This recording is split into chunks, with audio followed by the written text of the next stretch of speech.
Ageno ni winja yo makare. Koseloso wechego mag tudruok inyalo mana moso nyakora Mugiajua ng'ichio nade kaunti ma Migori okinyi ma kawuono. Evans. Mana ina Joyce kamara ma winjo kawan Migori koni wambe Migori okwe maber. Koro odiochieng' ni en mana mar CS Mbadi mar table budget, so we are prepared for it. Erokamano in. Machiegni ahinya twak okinyi ma kawuono CP Evans Ogutu ka entiere kaunti ma Migori okinyi ma kawuono. Mana kachako kodi CP Evans Ogutu, wang'eno odiochieng' ma kawuono en odiochieng' ma Jo-Kenya rito kod siso mar winjo budget mokwongo mibo bed ka isomo kod mano John Mbadi ma en jatend migao mochung' ne wechego mag omenda. Kendo tielo mokwongo ma e budget ma Jo-Kenya wacho ni isomo e sirikal mano ma manywanda kata broad based government. Kata kamano okinyi ma kawuono wadwa ni waket maino marwa e wechego mag loso mwandu kata wechego mag manufacturing. Ka wachako Evans ka intiere kaunti ma Migori, nyaka sani onyalo wacho ni wechego mag loso mwandu e pacho kae, chal mar loso mwandu e pacho kae sani nitiere kanye, to seche moko ere kaka okonyo wechego mag uchumi ma pacho kae kata wechego mag GDP.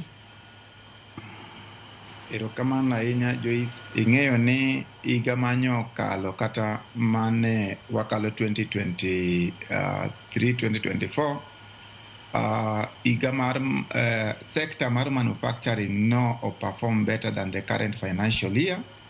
Gimomiyo mago nyalo bedo ni timore en kaka economic indicators manitie mag pinyno.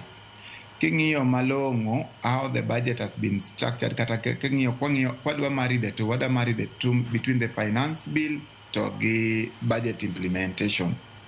Finance bill keto ushuru ma idhi kony mondo mi ochokgo pesa madhi finance budget.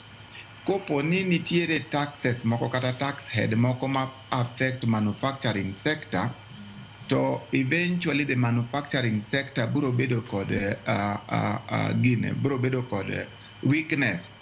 Nikech one, manufacturing sector kata king'iye ibiro yudo ni ne nitiere ga gik moko mane obedo exempt in taxation in terms of finance, but koro ne nitie moko mane obedo zero rated to koro gibedo exempt. Manyiso ni claim mar those products ka iwacho VAT input gi VAT output ok inyalo yudo.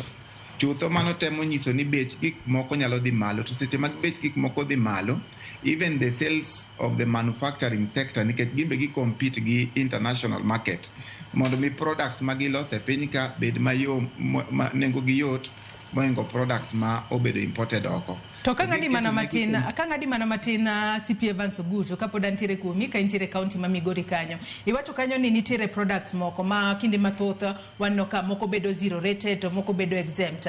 Ang'eni japiny ma winjowa okinyi ma kawuono weche ma kamago inyalo paro ni gin weche ma gichalre, nikech kiwacho ni gimoro bedo zero rated obedo exempted. Japiny nyalo paro ni magi dong gin mana gik moko machalre. Kinyalo mana lero ni nyakora Mugiajua tiende gimoro bedo zero rated kod gimoro bedo exempt, to mano nyiso nang'o e pap mar loso mwandu kata wechego mag manufacturing. Ere kaka zero rating products moko kata exempting hinyo kata bero sector mar loso mwandu.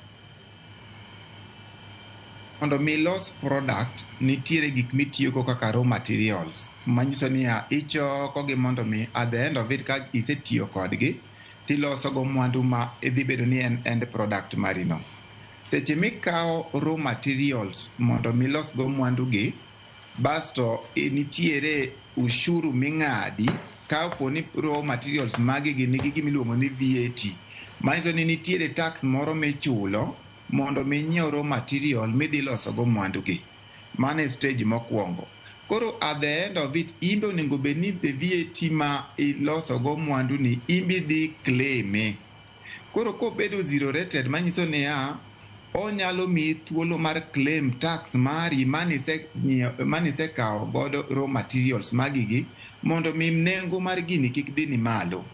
To kopo ni ikao raw materials ma inyiew gi ushuru gi duto, to product magigo bedo tax VAT exempt, manyiso ni okomi window mar claim the VAT manise tiyogo in terms of raw materials gi. Koro mane ma iyudo ka oganda wa mang'eny kata kembni manyocha nitie ka kopo ni oyudo ka ni economic environment mar Kenya koro gologie zero rated to exempt moko nyal claim pesa cha, to chuno ni embo dhi transfer burden ni ne ng'at ma oloso mwandu ni ne mondo tii godo. Koro nyiso ni at the end of it, the net effect niya mwandu manolos e Kenya ka beche dhi bedo ni malo. Mano e difference between zero rated gi exempt. Exempt ok inyal claim VAT cha, to zero rated manyiso ni inyalo claim e back. Mondo mi at least iyud gige ni mani loso ka nengo moyweyo.